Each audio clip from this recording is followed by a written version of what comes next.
Bénissons Seigneur parce que nous nous sentons bien dans cette église. Parce que ce sont des chants spirituels. On se réjouit dans les choses spirituelles. Amen. Je me réjouis de voir les bien mes frères dans le service, dans le ministère, de voir des visages qu'on connaît depuis X temps. Nous sommes heureux de nous revoir ensemble. Vous savez, je pensais à ça, cette vérité, cette réalité, c'est que à travers la Bible, il n'y a plus ni Rome, ni Catalan, ni Espagnol, ni Païo. La Bible nous unit. Il n'y a plus de comité non plus. Ni Catalan, ni Espagnol, ni Rome, ni Manouche. Il n'y a plus de comité. Il n'y a plus de grands ni de petits. La Bible nous réunit et nous unit. Et ce soir, nous sommes dans la joie parce que nous sommes dans la présence du Seigneur et nous l'adorons. Nous l'adorons parce qu'il a tellement fait, il nous a tellement donné. Amen. Et nous sommes heureux de le connaître et d'être connus de lui. Ne vous contentez pas de le connaître. Ça peut vous coûter cher. Ne vous contentez pas de savoir des choses sur lui. Ne vous contentez pas d'avoir la théorie là. Ne vous contentez pas d'avoir la connaissance qui entre en même temps. Et une parole m'est venue il y a quelques jours en arrière, et je la dis, je la cite. C'est une parole que je n'avais jamais dite, peut-être autrement. Et j'ai dit, vous n'êtes pas ce que vous savez.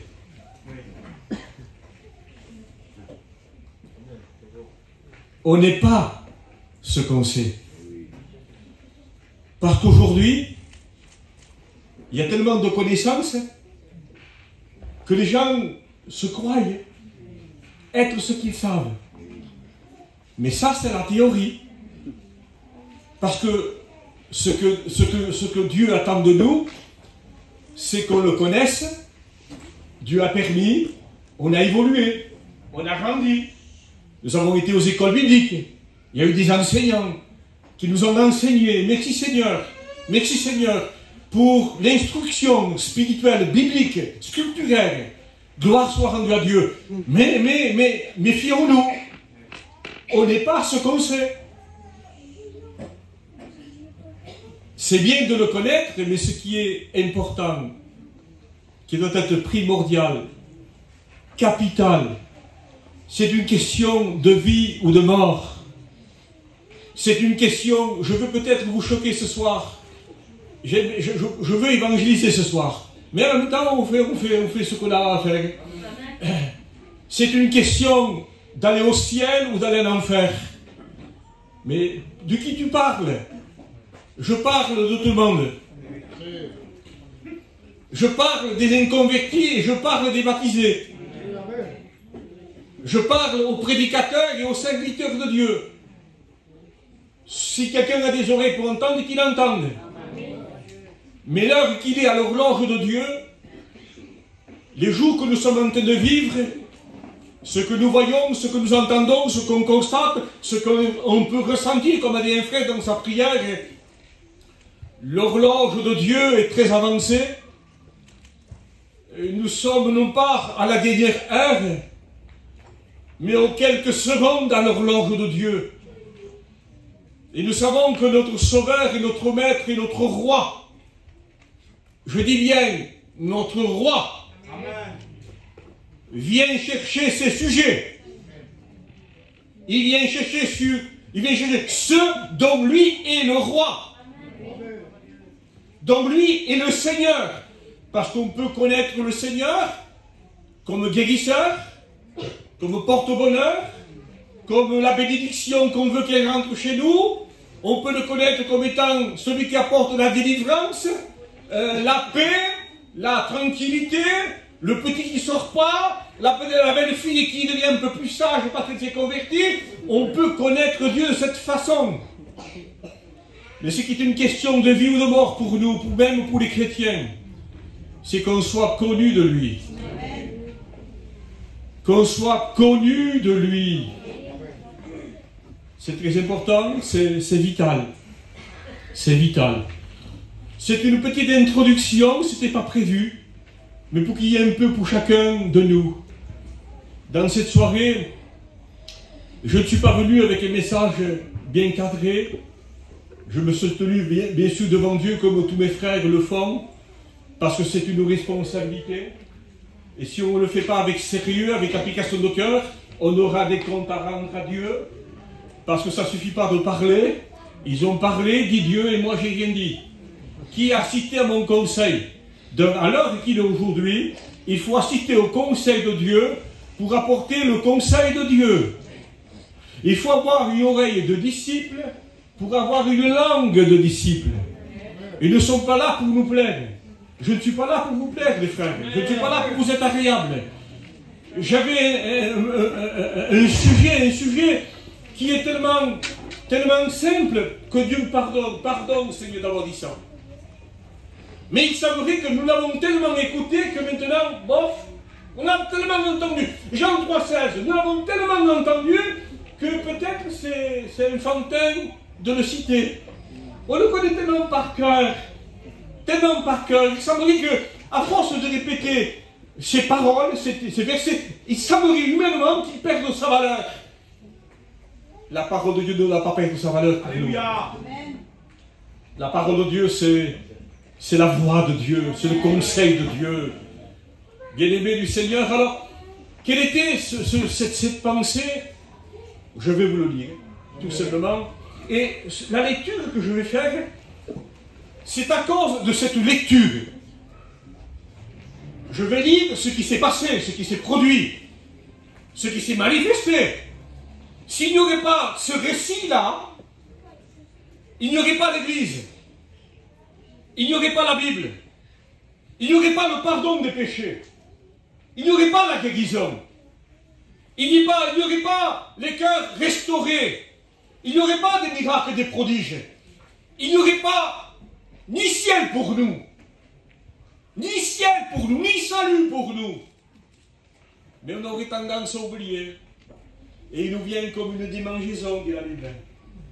Et on se donnerait ministère sur ministère, segment sur segment, enseignement sur enseignement, théologie sur théologie, séminaire sur séminaire. Et on se donnerait. Mais ça, c'est connaître avec la tête. Mais moi, ce que je veux, c'est connaître avec mon cœur. Aujourd'hui, je ne suis pas contre la connaissance, contre ces ministères tellement riches que ça se dit, que ça me va. Seigneur, merci pour de tels ministères. Merci à Dieu pour les ministères. Mais quelquefois, nous avons besoin de revenir au ce qui est élémentaire au commencement. Alors, je vais lire un passage. Et je voudrais tellement que le Saint-Esprit nous le révèle davantage. Je veux prier. Saint-Esprit, nous sommes devant Dieu. Nous voulons que le Saint-Esprit nous parle de lui. Nous voulons que le Saint-Esprit nous le révèle. Il n'y a que le Saint-Esprit qui peut nous parler de ça, qui peut nous le révéler. Seigneur, nous voici devant toi. Que ce peuple soit béni. Que des âmes soient bénies. Que le Saint-Esprit prenne toute la place. Au nom de Jésus, qui est l'impact. À travers même la lecture simplement. S'il faudrait appeler la lecture que je m'assois. Et que le Saint-Esprit révèle ce texte, révèle ce message. Dans les cœurs, dans les vies. Que les écailles des yeux tombent. Que les consciences se réveillent. Que la pensée de l'éternité des gens soit réveillée en eux. Au nom de Jésus. Amen. Cela se trouve dans l'évangile de Marc, chapitre 15, verset 15. Après avoir fait battre Jésus de verge, ils le livrèrent pour être crucifié. Les soldats amenèrent Jésus dans l'intérieur de la cour, c'est-à-dire dans le prétoire. Ils appelèrent toute la cohorte, 500 hommes. Ils le revêtirent de pourpre et posèrent sur sa tête une couronne d'épines tressées. Puis ils se mirent à le saluer, en lui disant « Salut, roi des Juifs !» pour se moquer de lui. Et ils lui frappaient la tête, sur la tête, ils le frappaient à la tête avec un roseau. Ils crachaient sur lui. Ils fléchissaient les genoux pour se prosterner devant lui, pour se moquer, bien sûr. Après s'être moqué de lui, ils lui ôtèrent le pourpre, lui remirent ses vêtements et l'amenèrent pour être crucifié. Et je reprends verset 22. Ils conduisirent Jésus au lieu nommé Golgotha, ce qui se traduit lieu du crâne. Ils lui donnèrent à boire du vinaigre, c'est-à-dire de la myrrhe mélangée. Il ne voulut pas en boire. Ils le crucifièrent, se partagèrent ses vêtements, et tirant au sort même ses vêtements. Et quand il est dit qu'ils frappèrent sur sa tête avec le roseau, c'est parce que lui a mis une couronne d'épines. Et je voudrais tellement que l'action du Saint-Esprit permette que simplement la lecture de ce passage vous suffise à un inconverti de comprendre de quel amour Dieu l'a aimé pour qu'il soit appelé enfant de Dieu. Parce que la Bible dit qu'il a donné le pouvoir aux hommes de devenir enfants de Dieu. Il donne le moyen, il a donné la capacité, la possibilité. Alléluia. Que les hommes et les femmes deviennent fils et filles de Dieu. Amen. Ce message de la croix, c'est un message, eh bien je dirais, d'effroi. Le message de la croix a fait trembler l'enfer. Le message de la croix a vaincu la puissance des ténèbres. Le message de la croix a fait reculer la mort. Regardez ce que j'aime citer souvent quand je parle de ce thème. Eh bien, lui l'innocent, lui le parfait, lui le sans tache, il a pris nos péchés mais lui n'a pas péché. Et la mort, la reine des épouvantes, ce qui effraie la terre entière, le clochard comme le roi sur son trône, la mort qui frappe, qui entre sans frapper, qui ne s'annonce pas, elle n'a de respect pour rien ni pour personne, ni de l'âge. La mort était au garde à vous devant lui. Alléluia. La mort ne pouvait pas le saisir, parce que lui n'avait pas péché. Il dit, Père, j'ai tout accompli. Et il dit, entre tes mains, je remets mon esprit. Il baissa la tête et expira. C'est-à-dire, la mort est venue. La mort ne l'a pas saisi. C'est lui qui a remis son esprit. Vous comprenez ça? Vous comprenez ça? Le salaire du péché, c'est la mort. Mais lui n'a pas péché. Il est le parfait, l'unique. Amen. Et ce soir, je voudrais faire un petit rappel. Mais qui est-il celui-ci? Ça, c'est sa paye. C'est sa récompense. Miracle, prodige. Lépreux purifiés. Muets qui parlent. Sourds qui entendent. Morts qui ressuscitent. Estropiés qui marchent. Paralytiques qui remarchent. L'aveugle qui voit. Et pour salaire, pour remerciement, la croix de Golgotha. Mais le Seigneur ajoutait, il disait, je fais ces miracles pour que les gens croient que j'ai le pouvoir de pardonner les péchés. Je fais un miracle pour que les gens croient. C'est vrai qu'il a fait des miracles et des prodiges, mais son message, le message qu'il était venu annoncer, le message de Dieu le Père, repentez-vous et convertissez-vous pour que vos péchés soient pardonnés. Sans la croix, il ne pouvait pas y avoir le pardon de nos péchés. Sans Golgotha, on serait tous coupables, on serait tous possédés et perdus pour l'éternité. Je ne sais même pas si on serait nés, mais à cause de Golgotha, à cause du Christ crucifié. Vous voyez la différence entre connaissant le texte, lisant le texte, et je le sais là, je peux l'expliquer, mais est-ce que tu connais avec ton cœur? Parce que si tu te contentes de connaître ce récit avec ta tête, tu n'es pas connu du ciel. La différence de le savoir, de le réaliser, de le comprendre, de quel amour Dieu m'a aimé. Mais qui est-il celui-ci? C'était pas n'importe qui. J'aime cette expression. Le voici. Jérusalem, Jérusalem, voici ton roi.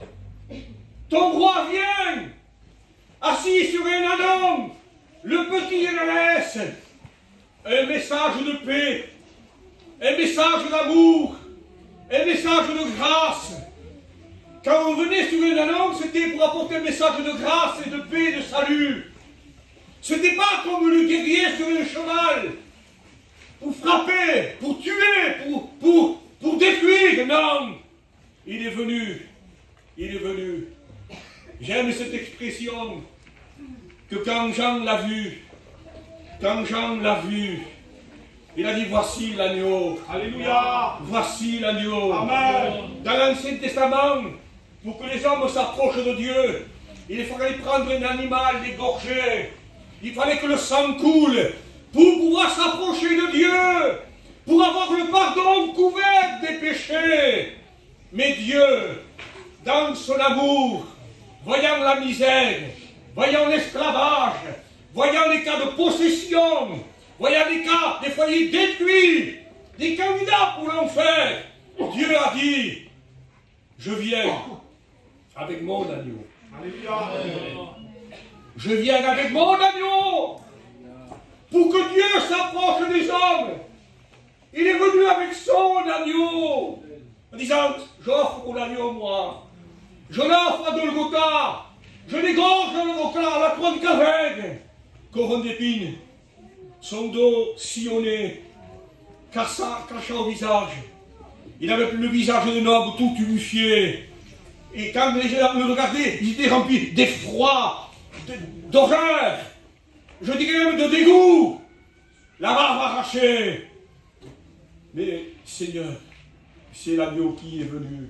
Dieu est venu avec son agneau. Abraham, c'est pas toi qui offriras ton fils, c'est moi qui l'offrirai. Alors il y a de quoi l'aimer, les frères. Chrétien, il y a de quoi le louer. Il y a de quoi appliquer nos cœurs. Il y a de quoi nous dire, Seigneur, nous voulons te louer, t'adorer, un esprit de vérité. Il y a de quoi se repentir, se convertir. Mais pourquoi la croix? Pourquoi payer si cher? Pourquoi donner tant? Pourquoi? Parce qu'il n'y avait pas d'autres moyens. Mais d'autres moyens, pourquoi? Pour que tu n'ailles pas en enfer. Pour que tu ne restes pas possédé.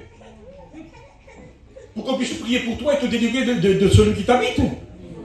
Vous comprenez ça? Parce que l'homme est esclave de ce qui a triomphé de lui. On se croit libre. Tu n'es pas libre. Tu n'es pas libre. Alors, c'est un petit rappel. Mais qui il était lui dans l'Ancien Testament? Qui il était lui? Eh bien, déjà dans Genèse 3,15, il est parlé de lui. Déjà, même avant le verset 15. Quand Dieu dit, au commencement, Dieu. Au commencement, Dieu. Et Dieu dit, faisons l'homme à notre image. Plutôt, les premiers versets, c'est Dieu créa. Dieu créa. Mais au commencement, c'est Dieu. C'est Dieu. Et c'est au pluriel. Il y a Dieu le Père, Dieu le Fils, et il y a le Saint-Esprit. Déjà, il était là. Et d'autres textes, il nous donne ces mots pour qu'on comprenne, il se met à notre portée. Il jouait sur le globe de sa terre pour faire comprendre que c'était son fils. Vous comprenez ça? Il prend des mots pour qu'on comprenne. Qui était-il, lui? Déjà, dans Jean 3,15, il dit, tu as péché, il s'adresse à ses parents, eh bien, pourquoi tu fais cela? Eh bien, voilà, eh bien, la postérité de la femme t'écrasera la tête. Toi, tu lui baisseras le talon par la croix, bien sûr, mais lui, t'écrasera. C'est ce que nous avons lu tout à l'heure. C'est ce que nous avons cité là. Il a vaincu la puissance des ténèbres à la croix de Golgotha. Et je veux appuyer sur ça. Je veux appuyer sur ça. Bien-aimé du Seigneur. Ou qui est celui qui est venu sur un ânon? Eh bien, c'est celui que dit la parole de Dieu. Dieu dit à Moïse, Moïse, j'envoie mon ange. Méfie-toi, il dit. Ça dépend de ce que vous faites, il ne pardonnera pas vos péchés. Hein. Ah. Il n'y a pas d'ange qui pardonne les péchés, mais celui-là, oui. Il est là. Amen. Il est là. Il est là. Amen. Il est là. L'agneau de Dieu, il est là. La Bible dit jusqu'à dire, il est là. On l'appellera. Comment il était dans ce disciple? Comment était Dieu? En forme de Dieu, tout simplement. Comment on l'appellera? Prince de la paix. Dieu puissant. Prince de la vie. Père éternel. Dieu puissant, admirable, conseiller, fidèle, véritable, il juge et combat avec justice. Voilà comment il était dans l'Ancien Testament, comment il était présenté. Créateur avec Dieu, tout puissant. Mais quand le Père regarde l'humanité, quand le Père regarde la terre, il voit ce que vous savez, je ne vais pas le citer, il voit ce que vous vivez, il voit ce que vous ressentez, il voit la jeunesse détruite, parce qu'il a triomphé d'elle. Mais Dieu est amour. Dieu est grâce. Dieu est pardon. Dieu est miséricorde. Alors, dans sa grâce et dans son amour, la Bible dit dans l'évangile de Jean, chapitre 1, verset 1, au commencement était la parole, et la parole était Dieu, et la parole était avec Dieu. Amen. Elle était au commencement, et tout ce qui a été fait par elle. Et rien de ce qui a été fait n'a été fait sans elle. La parole de Dieu. La parole. Dieu disait et lui accomplissait. La parole de Dieu faite chair. Un texte dit, il envoya sa parole. Il a envoyé sa parole. Et les guérit. Il est venu apporter la guérison spirituelle et physique et morale. Il est venu apporter la délivrance. Il a envoyé sa parole. Mais il a envoyé sa parole. Qui enverrai-je? Qui marchera pour nous? Mais voici envoie-moi encore. J'irai, moi, j'irai. Il est né pour mourir, lui. Les nôtres naissent pour vivre. Lui, il est né pour mourir. Mais mourir pour qui? Quelqu'un qui l'aimait? Quelqu'un qui le cherchait? Quelqu'un qui le respectait? Ou quelqu'un qui l'honorait? Ou quelqu'un qui croyait en lui? Est-ce qu'il est mort pour ces gens-là? Non! Il est mort pour des coupables. Il est mort pour des condamnés pour toute l'éternité. Oh, que nous puissions comprendre de quel amour Dieu a aimé l'humanité. De quel amour encore Dieu nous aime. Il était tout ça. Et là, quand je lis ça, il s'est dépouillé. Il a tout abandonné. Vous savez, un pauvre devenir riche. Je suis un trimard et je deviens riche. Mais un riche qui devient trimard, et surtout que lui prenne cette décision. Des fois, on a, et après, on n'a plus. C'est marré, nous, on n'a plus rien, c'est marré, nous, on n'aurait pas voulu. Mais c'est comme ça, c'est la vie. Mais lui, riche, il s'est fait pauvre. Amen. Oh, c'est tellement que les anges étaient scandalisés. Scandalisés. Je ne sais pas, c'est moi qui le dis ça, je ne sais pas s'ils osaient regarder même. En disant, est-ce possible que notre Créateur, est-ce possible qu'on lui mette une couronne d'épines? Lui qui porte la véritable couronne. Lui qui est le vrai roi. Il y a des rois qui portent des couronnes, ils ne sont pas rois. Ils ne sont pas rois. Ils veulent gouverner, ils veulent avoir une place. Mais ils ne sont pas rois. Lui, roi. On lui a mis une couronne d'épines. Le pourpre, symbole de la royauté. Et se prosterner devant lui, le frapper, lui cacher un visage. Il n'y a pas plus vilain que quelqu'un cache un visage dedans. Il n'y a pas plus méprisant il n'y a pas plus blessant. Ça veut dire beaucoup, ça. Beaucoup. Une corde, 500 hommes. Mais pourtant, je crois que les hommes ne devaient pas supporter ce spectacle. C'est pas possible. C'est notre Créateur, le Créateur, le Fils de Dieu, souffrir de telle façon, de telle manière. Oh, qu'au nom du Seigneur, oui, l'agneau de Dieu, il est venu pour ça. Il est venu pour ça. Que nous puissions comprendre. Que nous puissions comprendre de quel amour Dieu nous a aimés pour que nous soyons appelés enfants de Dieu. Mais peut-être on pourrait aller un peu plus loin. Nous avons parlé de ce qui lui est arrivé, par où il est passé, de plein gré. Il a dit, j'ai le pouvoir de donner ma vie et de la reprendre. Tel a été l'ordre de mon Père. Et quand il prie à Gethsémane, il dit, Père, s'il était possible que je coupe s'éloigne de moi, sans que je la boive. Mais merci Jésus, tellement oppressé par des puissances, une bande de scélérats m'environne. Les taureaux de ma femme sont autour de moi. Une oppression, l'enfer était là, jusqu'à sa sueur devint comme des grumeaux de sang. Une telle pression, la Bible dit qu'il était angoissé. Et il va dire, s'il était possible, il n'avait pas peur de la mort. Ce qui lui faisait horreur, c'est de prendre le péché de l'humanité sur lui. C'est de boire cette coupe jusqu'à la lisse, qu'il n'en reste plus rien. Toutes les saletés, toutes les impuretés, toutes les souillures que les hommes peuvent commettre, comme dans une coupe. Il devait la boire jusqu'au bout. Et merci Seigneur, que ce qu'il ne s'est pas arrêté en disant, Père, s'il était possible, que cette coupe s'éloigne de moi sans que je la boive. Merci, parce qu'il y a eu la suite. Heureusement qu'il y a eu la suite. Parce qu'il est écrit, le Père m'exauce toujours. C'est pas écrit. Jésus me dit, le Père m'exauce toujours. S'il n'aurait pas ajouté, Père, non pas ma volonté mais la tienne. S'il n'aurait pas dit ça, il n'y avait pas la croix. Il n'y avait pas de salut. On était perdus pour l'éternité. Mais il est allé jusqu'au bout. Alléluia. Pourquoi il est allé jusqu'au bout?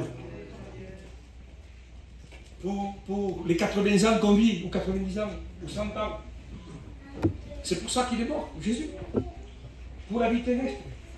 Pour qu'on soit dans la paix, qu'on dorme bien la nuit, que les enfants soient bénis, que donne-moi que je travaille, Seigneur. J'ai besoin de changer ma voiture, d'avoir une maison. C'est pour ça qu'il est mort, Jésus. Vous savez pourquoi il est mort, Jésus? Parce que dans ce corps que je vois ici, dans ces enveloppes que je vois ici, il y a une âme. Il y a une âme. Il y a un esprit.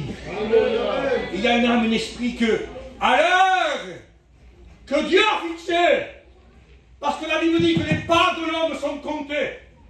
Les pas de l'homme sont comptés. Combien de pas te reste-t-il à faire? La Bible dit là, c'est-à-dire, l'homme ne peut pas ajouter une coudée à sa vie. Je ne comprenais pas avant. Pourquoi il parle de coudée? C'est 50 cm, ça veut dire un pas de plus. Tu ne pourras pas le faire.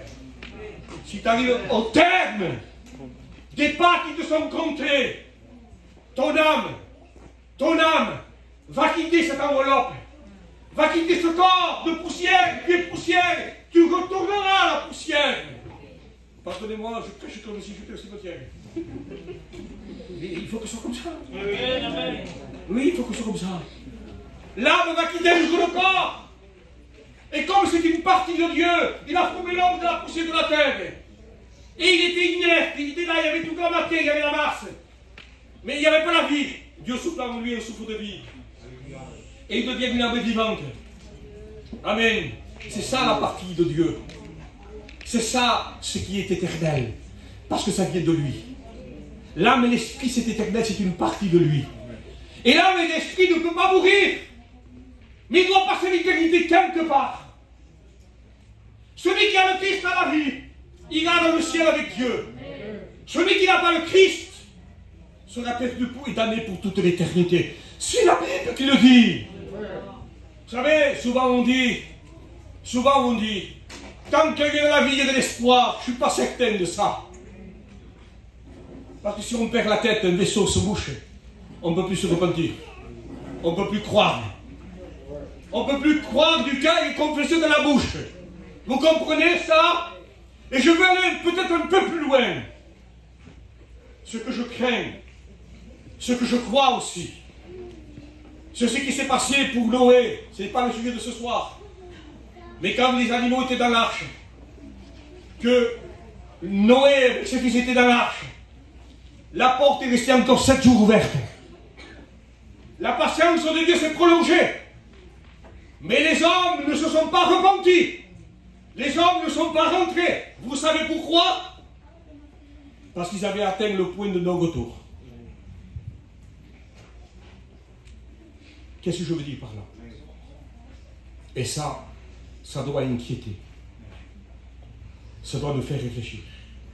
Toi, tu dis, je me repentirai quand je voudrais. Plus tard. La Bible parle quand le nombre en sera complet.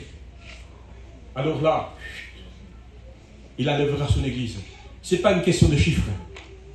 Ce n'est pas une question de quantité. Comme si on aurait pas assez de place. Il faut tel chiffre, telle quantité. Non, non, non, c'est pas ça, c'est pas ça. C'est parce que les hommes ne pourront plus se convertir. Ils auront un cœur tellement dur, tellement fermé, tellement incrédule, tellement possédé, je dirais, tellement tenu par la puissance des ténèbres, que les hommes ne sentiront plus le besoin de se repentir. D'ailleurs, pardonnez-moi, on fait les poumons dans nos réunions. On peut apporter le message du moment, le message pour voir ce qui se passe. Parce que le cœur est en train de s'endurcir. À la fin des temps, dit la Bible, les hommes deviendront insensibles. Prenez garde, prenez garde. Vous ne vous repentirez pas quand vous le déciderez. Ton cœur ne pourra plus se repentir. Non pas du côté de Dieu. Parce que la grâce et l'amour est là et Dieu attend, Dieu attend, Dieu attend, Dieu attend. Alléluia. Mais c'est toi qui ne pourras plus. La parole de Dieu glissera sur toi. Elle fera plus d'effet. On te parlera de Golgotha. Nous avons joué de la flûte, dit. Vous n'avez pas dansé, dit. Nous avons chanté des complaintes, vous n'avez pas pleuré. Les complaintes, c'est ce message de la croix. Vous n'avez pas pleuré. C'est que vous êtes devenus insensibles. Au nom du Seigneur, avant, je dirais, que la porte du ciel se ferme. Mais avant que la porte du ciel se ferme, prends garde que ta porte à toi, de ton cœur, ne soit fermée. À l'évangile. À l'évangile. C'est important. Ce n'était pas prévu. Je vous le donne comme cela est, comme cela vient. Nous avons parlé de ce qu'il était, de ce qui s'est passé, de ce qu'il était avant. Nous voyons ce qu'il est, ce qu'il est maintenant. Ce qu'il est, l'agneau de Dieu qui ôte le péché du monde. Pour les chrétiens maintenant, sans négliger qu'il est toujours l'agneau de Dieu, il est l'avocat auprès du Père. Attention, attention, allez, il faut que j'aille un peu plus loin là. Il n'est pas l'avocat des mondains, des frivoles, des légers. Et je vous demande pardon pour cette parole qui chez nous est une parole lourde de conséquences, et ça me gêne de la citer. Mais c'est une parole biblique, je dirais, réelle. L'avocat n'est pas pour les légers. Ah, je ne veux pas le dire. Je le dis au masculin, ça. Vous m'avez compris. Les anciens m'ont compris. N'est pas pour... L'avocat auprès du Père est pour ceux qui ont de la peine à famille. Ceux qui n'aiment pas. Mais je veux quand même. J'y arrive pas, mais je veux. Et je vais voir mes frères, ne me laissez pas les frères, ne me laissez pas. Parce qu'il m'emmène, je suis découragé. Ne me laissez, surtout ne me laissez pas. Sœurs, allez voir d'autres sœurs. Gardez-moi les sœurs, gardez-moi. Gardez-moi. Parce que je me sens pas bien. Je sens que mon pied, peut-être, il serait prêt à glisser. Alors, celui qui a la peine de la ramener, Dieu est un avocat. Jésus est un avocat. Parce qu'il est pas resté sur la croix. Il est ressuscité. Il est vivant. Alléluia. Il intercède pour chacun de nous. Ça, c'est la réalité, la vérité. Il est l'avocat de ceux qui ont de la peine à ramer, fatigués, mais poursuivant toujours. Amen. Il est pour celui qui est vrai, qui est honnête, qui dit je ne suis pas une étoile, mais je vous êtes sincère. Amen. Il est pour celui qui ne joue pas la comédie, qui ne veut pas faire voir que c'est un bon chrétien. Pardonnez-moi avec le respect que je vous dois, les sœurs. Ou les sœurs avec un foulard. Et comme souvent dit Xavier, un foulard veut 1 euro. Mais toute la signification qu'il y a sous le foulard. Les anges de garde, signe de respect, signe de soumission. Qu'un agneau ici ne soit pas un cheval à la maison. Voyez-vous l'enseignement qui vient, les choses importantes. Alors ne connaissons pas avec la tête, connaissons avec le cœur. Il est l'avocat de ceux qui sont vrais, de ceux qui sont sincères et honnêtes, de celui qui se repent, qui dit pardon Seigneur, je ne peux pas, je ne veux pas, mais je te demande pardon. Viens à mon secours. Amen, amen. L'avocat est pour lui. Mais bientôt, très bientôt. Aïe, aïe, stop. Très bientôt, il va être le lion de la tribu de Juda. Très bientôt, il vient nous chercher. Très bientôt, nous allons partir à la maison. Une fois, j'étais fatigué, un peu découragé. Je me suis mis dans l'estrade. C'était l'époque, ça. Il n'y avait pas longtemps qu'il était sorti. J'ai fait ça, j'ai dit maison, maison, maison. Eh oui, j'avais envie de partir à la maison. Les chrétiens ont envie de partir à la maison. Parce qu'on n'est pas chez nous. Il n'y a rien pour nous là. Au nom du Seigneur, au nom du Seigneur. Alors, il faut que je passe par ce suivant. Et là, Apocalypse, je ne vais pas tout le commenter, mais je le dis pour conclure. Apocalypse chapitre 19. Puis je vis un cheval, puis je vis le ciel ouvert et un cheval blanc. Celui qui le montait s'appelait fidèle, véritable. Il juge et combat avec justice. Qui c'est celui-là? Qui c'est celui-là? C'est celui qui est venu sur un homme. Je ne peux dire la laisse. Avec un message de paix, de réconciliation, de l'amour de Dieu. Donne-moi ton cœur. Donne-moi ta misère. Donne-moi ta pauvreté. Donne-moi ton angoisse. Donne-moi tes pensées suicidaires. Donne-moi la saleté de ton vêtement. C'était l'agneau, ça. C'était celui sur un anneau, le petit de la laisse. Mais là, il vient sur un cheval blanc. Aïe, le conquérant, le vainqueur, le roi des rois, le Seigneur des seigneurs. Ses yeux sont comme une flamme de feu. Sur sa tête se trouvent plusieurs diadèmes. Il porte un nom inscrit que nul ne connaît si ce n'est lui-même. Voyez là, il vient avec un cheval. Et il dit, ses yeux sont comme une flamme de feu. Sur sa tête, il y a une couronne. Ce n'est plus la couronne d'épines.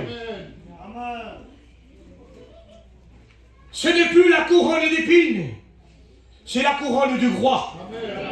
Ça veut dire qu'on ne fera plus de lui ce qu'on veut. On ne traitera plus comme on veut. Et la Bible dit, il est vêtu d'un manteau trempé de sang. Et son nom est la parole de Dieu. Moi, ça me rappelle. Peut-être vous allez dire, le pourpre, c'est l'image de la royauté, d'accord. Mais ça ressemble beaucoup au sang, à la couleur du sang. On lui a mis un manteau en pourpre. On lui a mis ce manteau, je dirais, pour se moquer de lui. Tandis que là, il porte un manteau plongé dans le sang, il dit. Et le prophète dira, mais comment se fait-il, il dit, que ton manteau est trempé de sang? Comment se fait-il qu'il a cette couleur? Je les ai foulés à la cure de mon ardente colère. Mon jugement vient. Ou tous ceux qui n'ont pas voulu que je règne sur eux. Tous ceux qui n'ont pas cru au message de la croix. Tous ceux qui ne se sont pas un jour repentis, convertis. Fait demi-tour. Devront un jour se présenter devant Dieu. Là, il dira, je les ai foulés aux pieds. Je les ai écrasés. Voilà pourquoi mon vêtement est teint de sang. C'est-à-dire que c'est un jour de vengeance, un jour de rétribution, je viens, dit, pour rendre à chacun selon ses œuvres. Son nom est la parole de Dieu. Tiens, la parole de Dieu. Nous l'avons lu. Au commencement était la parole. Et la parole était Dieu. La parole était avec Dieu. Tout ce qui a été fait, rien n'a été fait sans elle. Il est la parole de Dieu. Il est cette parole qui est venue pour annoncer l'évangile de son Père. Disant, repentez-vous. Vous n'avez pas voulu. La même parole. C'est lui, ça. La parole pour te sauver, c'est une parole pour te condamner maintenant. La parole pour te tendre la main, là maintenant, c'est une parole pour te tendre la main, c'est une parole pour te frapper maintenant. Des jours viennent, terribles, effroyables. Au nom du Seigneur, que vous puissiez comprendre, que vous puissiez comprendre. Je vais lire encore un peu plus bas. De sa bouche sort une épée tranchante pour frapper toutes les nations. Je les ferai paître avec un sceptre de fer. Je les foulerai au cuve du vin de mon ardente colère, du Dieu Tout-Puissant. Qu'au nom du Seigneur, celui, il dit, son manteau est sur sa cuisse, il y a un nom inscrit, roi des rois et seigneur des seigneurs. Je voudrais que vous compreniez, pour conclure, que vous compreniez qu'à un moment donné, le Seigneur, quand il est rentré à Jérusalem, à Nazareth, je dirais même à la synagogue, il a lu le passage d'Ésaïe le prophète, en disant, il m'a oint, vous donnez la vie aux aveugles, purifiez les lépreux, guéris les cœurs brisés, et il s'arrête. Mais si vous lisez, et un jour de vengeance, mais il s'est arrêté. Il n'a pas lu un jour de vengeance, parce que ce n'était pas le temps. Le temps vient. Le jour de la vengeance s'approche. Vous n'avez pas le droit, bien-aimés. Si vous avez choisi de vivre sans lui, vous n'avez pas le droit de mourir sans lui. Vous ne pouvez pas quitter la terre. Rappelez-vous que l'âme et l'esprit est immortel. Elle est immortelle. Et un jour, elle va se présenter devant Dieu. Il est écrit, les morts vont paraître devant le grand tribunal, devant Dieu. Les grands et les petits, les riches et les pauvres, les rois comme les clochards, vont un jour se présenter devant Dieu. Et les hommes auront des comptes à rendre à Dieu. Et il va commencer, le jugement va commencer par sa maison. Avant de commencer par les païens, il va commencer par sa maison. Comment? L'enlèvement de l'Église. Les fils de Dieu, ceux qui le connaissent avec leur cœur, en un instant, en un clin d'œil, seront enlevés dans les airs à la rencontre du Seigneur. Déjà le jugement est là. Parce que tous les faux chrétiens, les chrétiens mondains, et en plus, Père, il était mort, le respect que je dois à tous mes frères qui sont là, il commencera par les sacrificateurs. Alors tenons-nous à carreau. Hein. Tenons-nous à carreau. Hein. Je vous dis quelque chose, je te fais là comme ça. Je ne comprends pas celui qui veut te passer pas force. Et ça me fait, hein. Et s'il faut passer que cette église, m'en va à l'autre église. S'il faut passer que cette église, m'en va à l'autre église. Mais t'as rien compris? Qu'il vaut mieux être un chrétien avec sa Bible et son cantique, avec son stylo, et louer Dieu, adorer. T'as pas compris qu'il sera beaucoup demandé à celui qui a beaucoup plus reçu. T'as pas compris qu'un jugement va commencer par les sacrificateurs. T'as pas compris que c'est une charge terrible, terrible. Parce que nous avons des comptes à rendre à Dieu. Sur tes murs, Jérusalem, sur tes murs, Montpellier, j'ai établi 10 sentinelles, dit le texte, qui ne dorment sur terre ni jour ni nuit. Et il dit au serviteur, tu écouteras les paroles qui sont de la bouche, et tu les enseigneras. Moi qui le prouve. Alors avant de prêcher, avant d'ouvrir la bouche, avant de prêcher une heure, il nous faut pas mal d'heures. La bouche par terre, dit Seigneur, je t'en supplie, que ce ne soit pas mon message, que ce ne soit pas une prédication, que je ne cherche pas à être noté par les gens. Oh, si je pouvais être un simple chrétien, j'aurais été content. Je le suis par obéissance, par soumission. Au nom du Seigneur, repentez-vous, convertissez-vous, pour que vos péchés soient effacés.